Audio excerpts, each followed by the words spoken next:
Hello guys, welcome to our channel maths concept academy. मेरा नाम रवि। मैं आपके लिए मैथमेटिकल कंटेंट और साथ साथ की इसकी अपडेट लेके आता हूँ।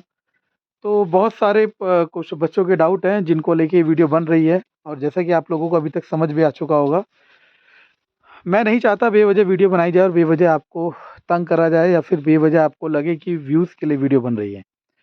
तो कुछ क्वेश्चन है। पहला है LTR। तो बता देता हूँ कि लास्ट 3 ईयर रिटायरमेंट का क्या कंसेप्ट है कि जब आप LTR पे पहुँच जाएंगे तब आपको आपके होम स्टेशन पे, मतलब अगर नहीं पहुँचे तो इतने पॉइंट्स मिलते हैं कि आप अपने होम स्टेशन पहुँच सकते हैं।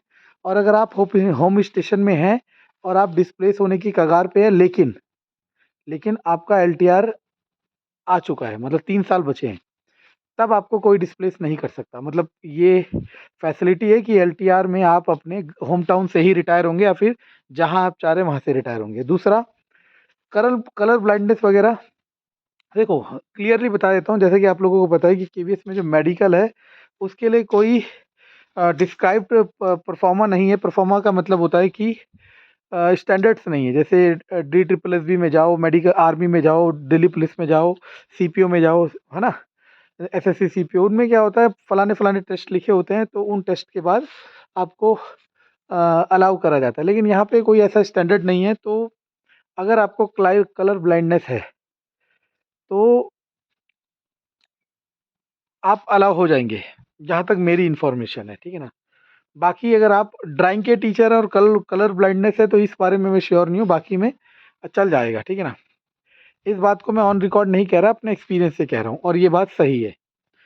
और एक और चीज़ पूछ रहे हैं कि PWD वालों को फिजिकल, ठीक है ना, PWD कैटेगरी को ट्रांसफ़र में टेन्योर में बेनिफिट मिलेगा। देखो मैं आपको पहले भी बता चुका हूँ कि चाहे आपका स्पाउस केस हो, PWD केस हो या फिर मेडिकल ग्राउंड केस हो, आपको पॉइंट बेनिफिट मिलता है, टेन्योर बेनिफिट नहीं मिलता है। टेन्योर बेनिफिट का मतलब हार्ड स्टेशन का टेन्योर 3 साल है तो 3 साल ही रहेगा, सॉफ्ट का टेन्योर 5 साल है तो 5 साल ही रहेगा।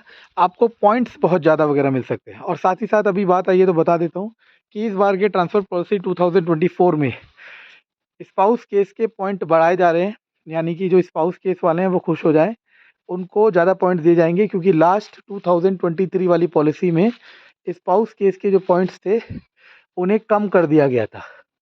लेकिन इस बार दोबारा उन्होंने उन पॉइंट्स को बढ़ा दिया है, और वो पॉइंट्स बेनिफिट करेंगे उनको जो गवर्नमेंट स्पाउस वाले हैं, ठीक है।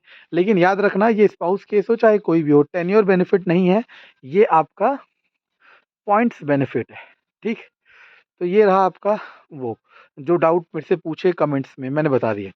अब बात आती है सर कि आगे क्या प्रोसीजर रहेगा, KVS में क्या क्या पैटर्न रहेगा। तो देखो मैं बता देता हूँ दोबारा कि अब सबसे पहले KVS ये ट्रांसफ़र पॉलिसी करेगा 2024 को कंप्लीट।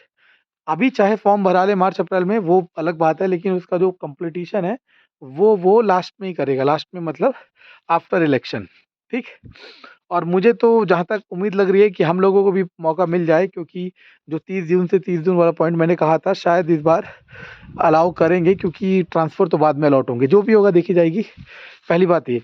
और जस्ट आफ्टर आप your just after transfer process 2024, आपका जो KVS का PRT का वेटिंग लिस्ट है वो रिलीज़ होगा। हाँ, एक बार और कह रहा हूँ कि 2024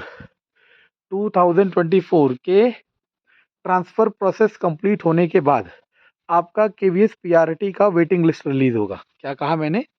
2024 के ट्रांसफ़र प्रोसेस कंप्लीट होने के बाद वेटिंग लिस्ट कब रिलीज़ होगा, और इसमें वो बच्चे भी होंगे जो रिवाइज़ लिस्ट का इंतज़ार कर रहे हैं। तो ये आज का अपडेट है। बाकी चैनल को प्यार दिखाएँ, ये सिर्फ़ आपके लिए है और किसी के लिए नहीं। धन्यवाद।